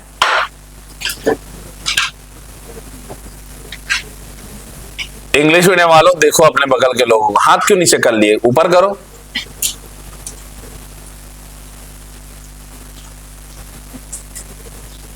ऊपर करके ही रखो। हाँ, इस बात को समझिए कि कोई भी विषय कठिन या आसान नहीं था कभी से अगर कभी तक। मुद्दा है कि हम लोग ध्यान नहीं दे पा रहे हैं बस। अभी कोई विषय हमें कठिन नहीं लगना है। बात यह है कि हम थोड़ा सा ध्यान देंगे और वो आसान हो जाएगा यदि हम सही तरीके से ध्यान दे दिए तब। चाहे वो गणित हो, चाहे वो फिजिक्स हो, चाहे वो हिंदी हो। हिंदी भाषी तो है ना हम लोग, और 12वीं तक तो हिंदी मीडियम में पढ़े, फिर भी हम लोग कभी इस बात पर गौर नहीं किए। हाथ नीचे करो, जो कि घर में भी हम लोग बोल रहे हैं। ट्रेन आ रही है कि आ रहा है? तो ट्रेन आ रही है तो स्त्रीलिंग ना हो गया जी। किताब, मेरी किताब कि मेरा किताब? मेरी किताब ना, तो स्त्रीलिंग ना हो गया। गाल बजाना, बोलो। नाक कट गया कि नाक कट गई? बोलो, कट गई। आंखें मूंद ली कि मूंद लिया? आंखें मूंद ली ना, स्त्रीलिंग ना। हागे ना। पीठ दिखाया कि पीठ दिखाई? पीठ दिखाया। कलाई। ध्यान रहे, अगर आपको लिंग समझना है तो इसके लिए अपनी वाचन शैली शुद्ध करनी होगी, और उसके लिए आपको अच्छे जो हिंदी के वक्ता हैं उन्हें सुनते रहना होगा। हिंदी की किताबों को पढ़ते रहना होगा, जहां पर आपको शुद्ध भाषा में मिले उसे पढ़ना है। पढ़ते हुए ध्यान देना है, पानी गिर रहा है कि पानी गिर रही है? पानी गिर रहा है, बारिश हो रही है। पानी पुल्लिंग, बारिश स्त्रीलिंग। दही जम गया कि जम गई? बोलो। गया, गया रे। दूध फट गया कि फट गई?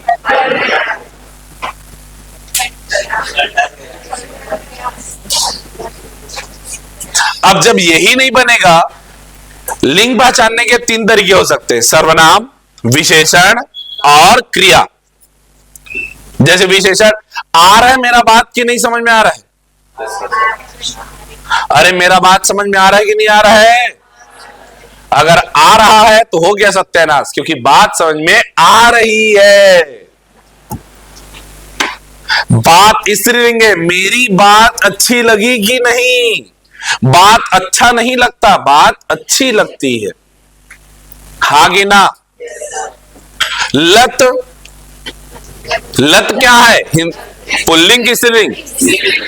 अब दूसरा एक और तरीका बताता हूं कि गाने सुनो अच्छे से।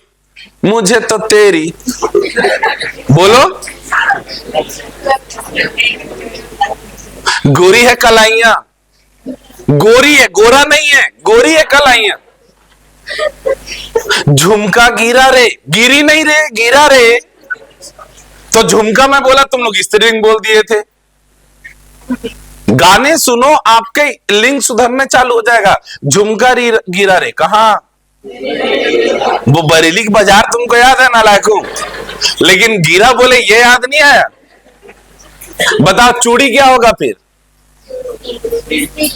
अरे गोरी है कलाइयां, खिला दे मुझे हरी हरी चूड़ियां। हरा हरा चूड़ी नहीं, हरी हरी चूड़ियां। ठीक है बात? तो ध्यान रहे, जितना आप अच्छे हिंदी गानों को सुनोगे उतनी ही क्या है भाई, आपके ये क्या है भाई, ये वचन और लिंग सुधरते चले जाएंगे। किताब में नहीं ढूंढना है, इसको आप हर जगह देखिए। समझ में आ रही बात? जहां कहीं पर भी आपको इसको लेकर के डाउट चालू हो जाए, समझ जाना हिंदी की पकड़ आपकी मजबूत होती ही जा रही है। ठीक है? तो ये चीज हमको करना है। वचन में क्या देखना है हमको भाई? वचन में एक वचन और बहुवचन। इसको समझने के लिए हमें कारक को समझना जरूरी है। जैसे घोड़ा खाना, घोड़ा चना चबा रहा है, क्या ये घोड़े ने चना चबा लिया? बहुवचन हो गया। अबे एक वचन ही है। घोड़ा दौड़ रहा है, घोड़े दौड़ रहे हैं। पहले जब मैं दो वाक्य बोला, घोड़ा चना चबा रहा है और घोड़े ने चना चबा लिया, तब घोड़े एक वचन था। लेकिन अब मैं कहता हूं घोड़ा दौड़ रहा है, घोड़े दौड़ रहे हैं, तब यहां पर घोड़े क्या है? बहुवचन है। ऐसा क्यों है? इसके लिए हमें कारक को समझना जरूरी है। पहली बार में घोड़े ने बोला था मैं, समझ में आ रही बात? तो इन बातों को हमको ध्यान देना बहुत जरूरी है। कारक के साथ इसको हम वचन के सविभक्ति और निर्विभक्ति रूप कहते हैं। ये बचपन में शायद आप नहीं पढ़े होगे या कम पढ़े होगे, ये मैं डिटेल में पढ़ाऊंगा, इसकी चिंता मत करो। लेकिन लिंग वाला काम आप लोग करना चालू कर दो। जो भी सुनो बहुत ध्यान से सुनो। हाँ भाई, कारक, चलो तो गुनगुनाओ फिर। कर्ता, कर्म,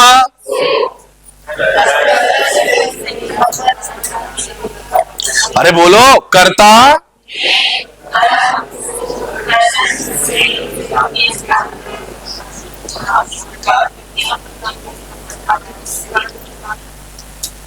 हो गया सत्यानाश। कर्ता, कर्म, करण के द्वारा, से और, अच्छा चलो मैं रैंडम पूछू, अधिकरण को बताओ। संप्रदान, अपादान, यहां पर भी से है और करण में भी से है, अलग होने के भाव में। आगे ना, संबोधन, हे, अहो, अरे, ये सब कारक चिन्हों के साथ हम देखेंगे। कारक चिन्ह को देखते हुए ध्यान रहे, लिंग, वचन, कारक के विकारी अविकारी शब्दों के जितनी भी ये चीजें हैं, ये डायरेक्ट एग्जाम में कई बार नहीं आती। आपको ये वाक्य शुद्धिकरण में आएगा। किसमें आएगा भाई? वाक्य शुद्धिकरण। हाँ, फिर से एक बात मैं बता दूं, जैसे वर्ण विचार को अच्छे से पढ़ने से वर्तनी शुद्ध होता है, वैसे ही विकारी अविकारी शब्दों को पढ़ने के बाद, लिंग, वचन, कारक को पढ़ने के बाद आपकी वाक्य शुद्ध होती जाती है। वाक्य शुद्धिकरण कोई अलग चैप्टर नहीं होता वास्तव में। लिंग संबंधी अशुद्धि, वचन संबंधी अशुद्धि, कारक संबंधी अशुद्धि होती है। जैसे रावण को राम ने मारा, बात सही है कि नहीं है? अरे बोलो, गलत है। राम ने रावण, पहले कर्ता आता है बाद में कर्म आएगा भाई। फिर से बोल के देखो एक बार।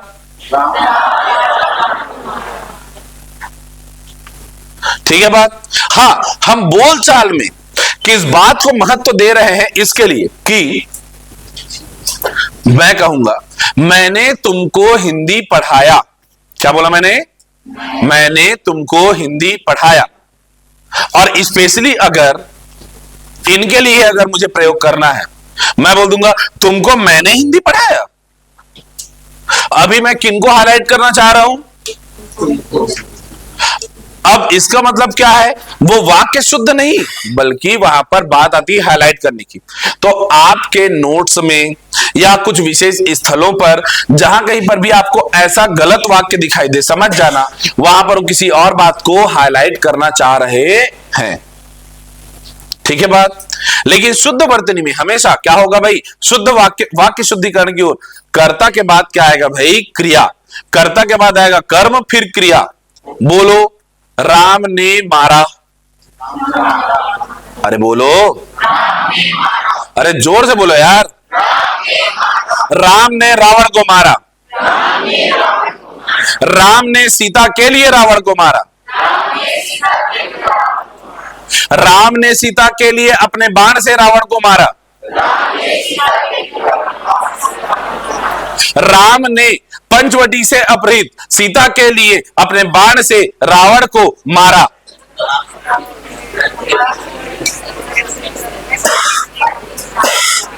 दशरथ के पुत्र राम ने पंचवटी से अपहृत सीता के लिए अपने बाण से लंका के राजा रावण को मारा। बोलो,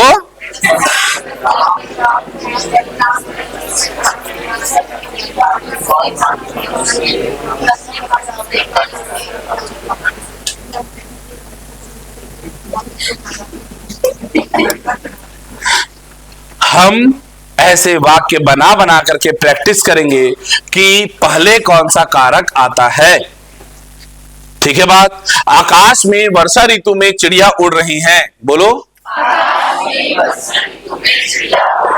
ये सही होगा कि गलत होगा? गलत है। अधिकरण में पर हमेशा पहले क्या आता है भाई, पहले आने चाहिए कालवाचक अधिकरण, बाद में आएगा स्थानवाचक। तो हो जाएगा वर्षा ऋतु में आकाश में चिड़िया उड़ रही हैं। आकाश में वर्षा ऋतु में नहीं। आप अपनी किताबों में देखिए क्या लिखा रहेगा, 13 अप्रैल 1919 को जलियांवाला बाग में जनरल डायर ने हत्याकांड किया। जलियांवाला बाग में 13 अप्रैल को नहीं बोलेंगे, हम क्या बोलेंगे, 13 अप्रैल 1919 को जलियांवाला बाग में। आई बात समझ में?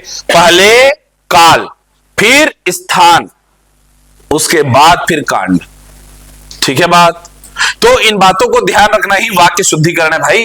और यही आता है क्या हमारे कारक के अंतर्गत, जब किसी भी शब्द में अगर लिंग वचन और कारक का प्रभाव पड़ता है तब उन्हें ही कहा जाता है क्या, विकारी। और ये विकारी कौन कौन है, यही आपका अगला चैप्टर बनेगा जिसका नाम होगा संज्ञा, सर्वनाम, विशेषण और क्रिया। पार्ट्स ऑफ स्पीच पढ़े थे ना अंग्रेजी में, और हिंदी में भी तो पढ़े हो। संज्ञा किसे कहते हैं? वाह रे, नाउन कौन कौन थे रे नाउन वाले? अंग्रेजी निकालूं तुम्हारी अभी मैं? किसी व्यक्ति, वस्तु, स्थान, भाव इत्यादि के नाम के बोध कराने वाले शब्द को संज्ञा कहते हैं। संज्ञा के स्थान पर प्रयोग होने वाले शब्दों को सर्वनाम कहते हैं। किसी शब्द की विशेषता बताने वाले शब्द को विशेषण कहते हैं। जिस शब्द से किसी कार्य के होने या करने का बोध हो उसे क्रिया कहते हैं। हो गया। अब है हमारे पास अगला क्या, क्रिया विशेषण। और क्या होता है भाई यहां पर, संबंध बोधक, या फिर होगा समुच्चय बोधक। समुच्चय बोधक, या फिर होगा विस्मयादि बोधक। विस्मयादि बोधक। क्या ये बातें बन गई भाई? ये चार होते हैं विकारी। क्यों कहते हैं इसे विकारी? बहुत आसान चीज है यार, बहुत आसानी से इस बात को समझ लो, है ना, बहुत आसान बात है लेकिन बार बार काम आएगा। लिंग वचन और कारक से जो प्रभावित हो जाएं, प्रभावित और परिवर्तित हो जाएं, वो कहलाते हैं क्या? विकारी। और जिन पर प्रभाव नहीं पड़ता, जिनमें कोई परिवर्तन नहीं होता, वो कहलाते हैं क्या? अविकारी, या इन्हीं ही कहते हैं अव्यय। क्या कहते हैं इन्हें? अविकारी या अव्यय। लिंग वचन और कारक का जिन शब्दों पर प्रभाव पड़े और वो परिवर्तित हो जाए, जैसे मेरा का हो गया मेरी, या मेरे, या मुझे। लिंग के कारण मेरा का मेरी हो गया, वचन के कारण क्या हो गया भाई? वो मेरे, है ना। और अगर वहां पर कारक लग गया, जैसे को लग गया, तो मेरे को नहीं बोलना है, मुझको। क्या बोलेंगे हम लोग? मुझको। मेरे को नाम का कोई चीज नहीं होता, है ना। अरे हाँ बोलो, मेरे को बार बार ये बोलने में अच्छा नहीं लगता भाई, एक बार में बोल दिया करो, वरना तेरे को मारूंगा। नहीं, ये मेरे को तेरे को नहीं होता है, क्या होना है भाई? मुझको, तुझको या तुमको। ठीक है बात। तो ध्यान देंगे, अगर संज्ञा, सर्वनाम, विशेषण या क्रिया हम पढ़ रहे हैं, यहां पर ये परिवर्तित होते हैं। आ रही है, आ रहे हैं, आ रहा है। और विशेषण में भी अच्छा, अच्छी। और यदि हम क्रिया विशेषण की बात करें तो यहां पर घोड़ा तेज दौड़ रहा है, तो घोड़े तेज दौड़ रहे हैं, घोड़ी तेज दौड़ रही है। भाई तेज में कोई फर्क ही नहीं पड़ रहा है, अविकारी हो गया। क्या हो गया वो? अविकारी। यदि मैं बोलूं किंतु, परंतु, इसलिए, तथापि, कदापि और एवं, ऐसे शब्दों में स्त्रीलिंग या पुल्लिंग होने का कोई फर्क पड़ेगा क्या? सीता और गीता पढ़ती हैं, मोहन और सोहन भी पढ़ते हैं, और में बदल रहा है क्या कुछ? और का और या औरी हो जाता है क्या? तो नहीं हो रहा है ना, इसलिए हम लोग इसमें भी परिवर्तन नहीं देखते। हम देखते हैं क्या? विस्मयादि बोधक, विस्मयादि बोधक में भी लिंग परिवर्तन, वचन परिवर्तन नहीं होता। विस्मयादि बोधक मतलब समझते हो? हैं? नहीं समझते? विस्मयादि बोधक क्या होता है? यही तो विस्मय है कि तुम लोग का सपाट चेहरा बना हुआ, नालायकों। क्या बोलूंगा मैं? छी, इतना भी नहीं पता क्या है ये? आजकल एक तो मैं वो ठंड के टाइम पर एक रील देख रहा था यार, उधर में था वो ऐसे एक लड़का, उसके अचानक ऐसे रील्स में ऐसा आता है कि वो चेहरा दिख रहा है उसका, और उसके सामने लाया जाता है चाय, बोलता है वाह, कंबल वाह, फिर कुछ गर्म चीज आता है तो वाह, फिर पानी आता है नहाने के लिए, बोलता है छी। विस्मयादि बोधक। अचानक से, हाँ, अचानक से भावनाओं को प्रकट करना, डर का भाव। मैं पढ़ा रहा हूं बढ़िया, और यहां से कोई खेल दिया, अंदर से कोई रस्सी फेंक दिया, अरे सांप तो नहीं कहीं, डर गया मैं। क्या है वो? विस्मय। विस्मय तो मुझे अब भी हो रहा है जब तुम लोग मौन व्रत धारण कर लेते हो, अरे इतनी सी बात नहीं पता। ठीक है बात। तो ये सब चीजें क्या है? हमारे पार्ट्स ऑफ स्पीच के तौर पर ही जो आप पढ़ते हो। क्या क्या बोलते हैं भाई? नाउन, इसको प्रोनाउन, फिर एडजेक्टिव, ओए वर्ब है ये क्या है? एडवर्ब, फिर कंजक्शन, और फिर कंजक्शन इंटरजेक्शन के बाद भी कुछ होगा। अबे एक्सक्लामेटरी टाइप कुछ चीज होता है, ये इतना अंग्रेजी महू जान थोड़े आई, इसने समझ रहे तुम। तो यहां पर 10 के बाद में 11, 12, 13, 14 करके हमारे कुछ चैप्टर्स आएंगे। अब मैं नंबरिंग नहीं कर रहा हूं, अगला जो हमारा अध्याय होगा, इन सब शब्दावली को पढ़ने के बाद में हम आ जाएंगे कहां भाई? वाक्य विश्लेषण। क्या पढ़ेंगे हम लोग? वाक्य विश्लेषण हम करेंगे। ध्यान रहे, वाक्य विश्लेषण, इसमें इसके अंतर्गत हम लोग पढ़ेंगे क्या? वाच्य पढ़ेंगे। जैसे इंग्लिश में आप लोग पढ़ते हैं ना voice, active and passive voice, बस वैसा ही हम यहां पर देखेंगे कर्तृवाच्य, कर्मवाच्य और भाववाच्य। मैंने आपको बुलाया, किसने बुलाया? मैंने। यहां पर कर्ता मैं प्रधान है, ठीक है बात। लेकिन वहीं पर पतंग उड़ रही है, पतंग खुद से उड़ना है, उड़ पाएगा क्या? पतंग उड़ रहा है, सॉरी पतंग उड़ रहा है, तो वहां पर क्या होगा, कोई तो करता है जो उसको उड़ा रहा है, लेकिन फिर पतंग उड़ रहा है बोलने से वो जो कर्म है वो प्रधान हो गया है, तो कर्म प्रधान वाच्य को बोलेंगे हम लोग क्या, कर्मवाच्य। फिर भाव कभी कभी इंग्लिश में दो ही होते हैं, एक्टिव और पैसिव, यहां हिंदी में तीसरा भी होता है भाव प्रधान, कि दादाजी से चला नहीं जा रहा है, घुटना कमजोर हो गया ना, बुजुर्ग हो गए, तो दादाजी से चला नहीं जा रहा है, नहीं चलने का भाव, दादी से खाया नहीं जा रहा है, नहीं खाने का भाव, तो तीन प्रकार के वाक्य होंगे, ये पढ़ना है। फिर वाक्य के प्रकार होते हैं, सरल वाक्य, संयुक्त वाक्य और मिश्र वाक्य। इस बार एग्जाम में आया था ना, वाक्य कितने प्रकार के हैं, तीन प्रकार के, कितने प्रकार के, तीन, सरल, संयुक्त और मिश्र, ये भी हम लोग यहां पढ़ेंगे। मैं कहता हूं अगर सीता और गीता एक साथ खाती पीती खेलती कूदती पढ़ती लिखती रहती हैं, ये कैसा वाक्य है, सर ये सरल वाक्य है, ये एक सरल वाक्य है। अब ये सरल कैसे है सर, और लगा है तो क्या हो जाएगा, उद्देश्य और विधेय को समझना ज्यादा जरूरी है। पहले हम उद्देश्य और विधेय समझेंगे, अर्थात कर्ता और क्रिया के बारे में विचार करेंगे, बाद में हम समझेंगे कि कोई वाक्य कितने प्रकार से होता है। समझ में आ रही बातें, बोलो हाँ गे ना। तो इन बातों को हमें समझना होगा। क्या हमारी बात, हमें ये बात समझ में आ रही है, हमें पढ़ना है, डिटेल में पढ़ना है, और यहीं पर आता है वाक्य शुद्धिकरण। वाक्य विश्लेषण के अंतर्गत ही हम क्या पढ़ेंगे भाई, वाक्य शुद्धिकरण भी हम पढ़ने वाले हैं। वाक्य शुद्धिकरण कुछ और नहीं बल्कि फिर से ऊपर से लेकर नीचे तक जितनी भी चीजें हम पढ़ेंगे उसी का समअप यहां पर करेंगे। कभी लिंग संबंधी शुद्धि, कभी वचन संबंधी, और जाहिर सी बात है ये मैं आपको कुल मिलाकर पढ़ाऊंगा कम, बल्कि इस पर आपका काम होगा ज्यादा फिर से, ठीक है। और यही होता है हमारे मूल हिंदी ग्रामर का सिलेबस समाप्त। मूल वर्ण, शब्द और वाक्य। लेकिन इसके बाद एक टॉपिक है हमारा क्या, भाषा एवं बोली, भाषा के उद्भव संबंधी बातें। कई बार प्रश्न आते हैं, मानक हिंदी, मानक भाषा किसे कहते हैं, है ना, परिनिश्चित भाषा किसे कहते हैं, बोली किसे कहते हैं, उपभाषा क्या है, विभाषा क्या है, इन सब के बारे में, इन सब का डेफिनेशन, भाषा खुद किसे कहते हैं, किसने क्या परिभाषा दी, बोली क्या है, लिपि क्या है, भाषा, बोली और लिपि भी लिख देना चाहिए मुझे यहाँ।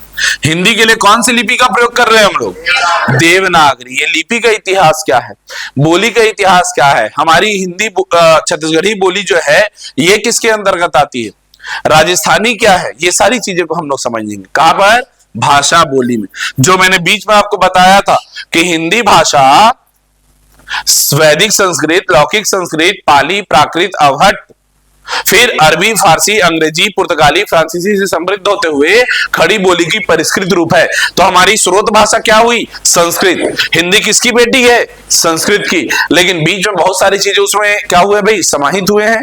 इस बात को समझना है। इसके अलावा हमें पढ़ना होगा क्या, साहित्य का इतिहास, हिंदी साहित्य का इतिहास भी पढ़ेंगे। यहां पर प्री में भी कई बार क्वेश्चन आता है, व्यापम में तो रहता ही है कि आदि काल को बीज वपन काल किसने कहा, किसने जो है स्वर्ण युग कहा, किसे स्वर्ण युग कहा, हजारी प्रसाद द्विवेदी जी ने क्या कहा, ग्रियर्सर ने क्या कहा, किसने हिंदी साहित्य का इतिहास लिखना आरंभ किया। तो ऐसी सारी बातों को, छोटी छोटी बातों को हम देखेंगे। और मेंस वाले, अगर आप में से कुछ लोग पीएससी कर रहे हो, भविष्य में मेंस लिखना है, तो ये चैप्टर याद रखना, यहां से आपका 5 नंबर का, यहां से आपके 5 नंबर का प्रश्न बनता है। इसको बिल्कुल हमको ध्यान रखना है। आदिकाल को या फिर मध्यकाल को हम लोग ध्यान से देखेंगे। हम लोग जो है वीर गाथा काल क्या है, किसको वीर गाथा काल शब्द दे दिया गया, किसे स्वर्ण युग शब्द दे दिया गया, भक्ति काल क्या है, इन सब बातों को देखेंगे। भक्ति काल के भी फिर भाग देखेंगे हम, सबसे ज्यादा भक्ति काल पूछा जाता है, सगुण भक्ति, निर्गुण भक्ति, उनके कुछ कवियों को देखेंगे। सारी चीजें हम लोग यहाँ देखेंगे। क्लियर है बात, बोलो हाँ कि ना। और इसी के अंतर्गत हम लोग फिर देखेंगे क्या, रस, छंद और फिर अलंकार। ये भी अगर सिलेबस के अनुसार देखा जाए तो केवल व्यापम में है, पीएससी में नहीं है, लेकिन पीएससी में रस के प्रश्न आए हुए हैं, अलंकार के प्रश्न आए हुए हैं, और ये मैं आज नहीं, ये आपको पढ़ाते हुए बताऊंगा कि वास्तव में इसे क्या कहते हैं। क्या आपने यमाता राजभान सलगा शब्द सुना है? अगर सुने हो तो छंद थोड़ा जानते हो, है ना? थोड़ी थोड़ी बातें, थोड़ी थोड़ी सी बातें। रस, रस के बारे में किन्होंने बताया था भाई? पहले बताइए। भरत मुनि का नाम क्या हमने सुना है? भरत मुनि के अनुसार कितने स्थायी भाव हैं? ये प्रश्न आया था। कितने स्थायी भाव हैं? है ही नहीं। भरत मुनि ने स्थायी भावों के बारे में चर्चा ही नहीं की है, लेकिन आया था प्रश्न, बताओ। हाँ, भरत मुनि ने कितने रस बताए हैं ये पूछा जाए। अब बताओ कितने रस बताए हैं? 9 रस बताए हैं पक्का कि 8 बताए हैं? कुल रस है कितने ये बताओ अब। 10 कि 11? ये तो बड़ा फंसने वाली बात हो गई सर। चलो चर्चा करेंगे। अलंकार भी, शब्द अलंकार भी होता है और अर्थालंकार भी होगा। इसके अलावा कुछ बातें होती। ये बताइए आप में कितने लोग मेंस लिख रहे हो? मेंस वाले कौन लोग हो? सिर्फ प्री और व्यापम वाले बैठे हो? ठीक, आप लोग कुछ लोग, ठीक है। साथ ही साथ में, क्योंकि हमारे सिलेबस में, मेंस के सिलेबस में ये है अपठित गद्यांश, और एक आता है क्या? पत्र लेखन। ये भी हमारे सिलेबस में है, ये भी मैं कवर कराऊंगा। जितने लोग को भी बैठना होगा वो यहां पर बैठ सकते हो। यदि आपको भविष्य में मेंस लिखने का शौक होगा तब भी सीख करके रखना। जो शुद्ध व्यापम वाले हो वो इसे छोड़ सकते हो, लेकिन याद रहे पत्र लेखन संपरीक्षक जैसे परीक्षाओं में पूछा जाता है। ठीक है, तो ये रहेगी भाई हिंदी की पूरी कक्षाएं, बहुत ध्यान से इसको समझना। कल से हम लोग आरंभ करेंगे क्या? वर्णमाला। और आज आप लोग बुक इशू करवा लीजिएगा। करवा लेंगे सभी? ठीक।